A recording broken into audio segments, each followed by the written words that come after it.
ময়মুরব্বিদের মতো করে শুটকি রেসিপি, মাংসের শুটকি রেসিপিটা কিন্তু অনেক বেশি মজা। আর একটু হলেই কিন্তু অনেক ভাত খাওয়া যায় আর অনেকগুলো শুটকি রেসিপি রান্না করা যায়। আর এভাবে ট্রাই করে দেখবেন। আজকে আমি কিন্তু মজার একটা রেসিপি নিয়ে এসেছি, গরুর মাংসের শুটকি রেসিপি।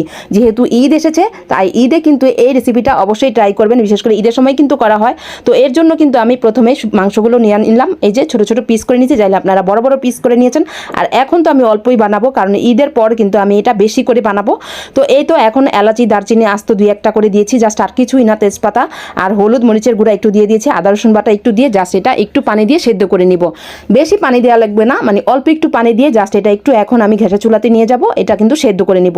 তো ওইদিকে কিন্তু আমার গাছের পুঁইশাক পাতা পেরেছিলাম, তো এটার একটা মজার রেসিপি করছি। তো এই রেসিপিটা আমি অলরেডি এর আগে দিয়েছি, এটা দিয়ে কিন্তু আমি আজকে চ্যাপা শুটকি পুঁইশাক রেসিপিটা, এর জন্য কিন্তু বিশেষ করে এই রেসিপিটা, এই পুঁইশাকটা পেরেছি।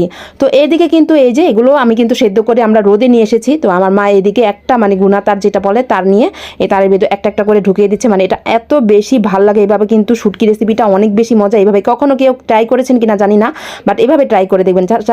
এভাবে যদি না ভালো লাগে আপনারা কিন্তু জাস্ট এই যে স্টিলের প্লেটে বা সিলভারের কোনো কিছুতে মানে রোদে শুকাতে পারেন। বা এভাবে ঝুলিয়ে কিন্তু রিস্কও কম থাকে, মানে কাক পাখি টাকি কিছু বসে না, বিলাইও মানে খাবে না, এমন অবস্থা আর কি।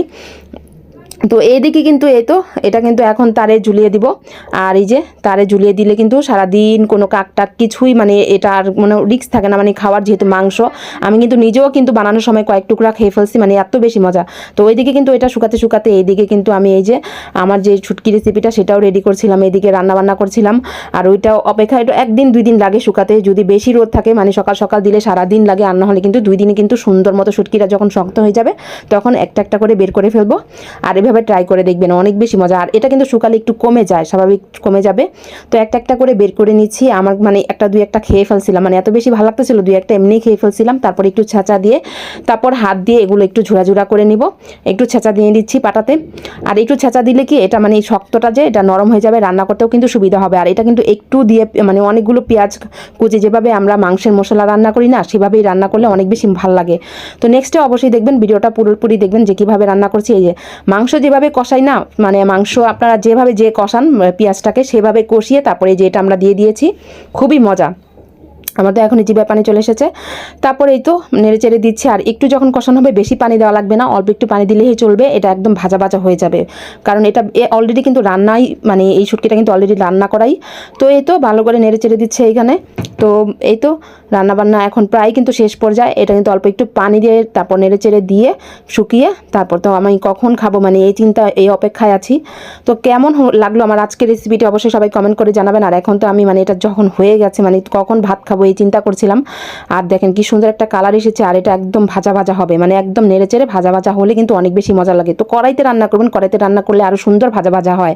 গরম গরম ভাত নিয়েছি, এক টুকরা লেবু নিয়েছি, ভীষণ রকমের মজা ছিল, ভীষণ রকমের মজা।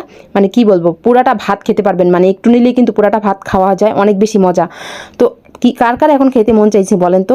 তো আমার রেসিপিটা যদি ভালো লাগে অবশ্যই আমার চ্যানেলটি একটি সাবস্ক্রাইব করে দিবেন, আমার পেজটি একটি ফলো দিবেন, অবশ্যই লাইক দিয়ে কমেন্ট করবেন কেমন হয়েছে আমার আজকের এই শুটকির গরুর মাংসের শুটকি রেসিপিটা। আর এইভাবে ট্রাই করবেন, এখন যেহেতু ঈদ একবার ট্রাই করে দেখবেন। গরুর মাংসের শুটকি রেসিপিটা কিন্তু অনেক বেশি মজা, অল্প একটু হলেই কিন্তু অনেক ভাত খাওয়া যায়। তো সবাই ভালো থাকবেন, সুস্থ থাকবেন, স্বপ্নের পথে পাশে থাকবেন, আর আমার জন্য দোয়া করবেন আমি যাতে মজার মজার রেসিপি নিয়ে আসতে পারি। আল্লাহ হাফেজ।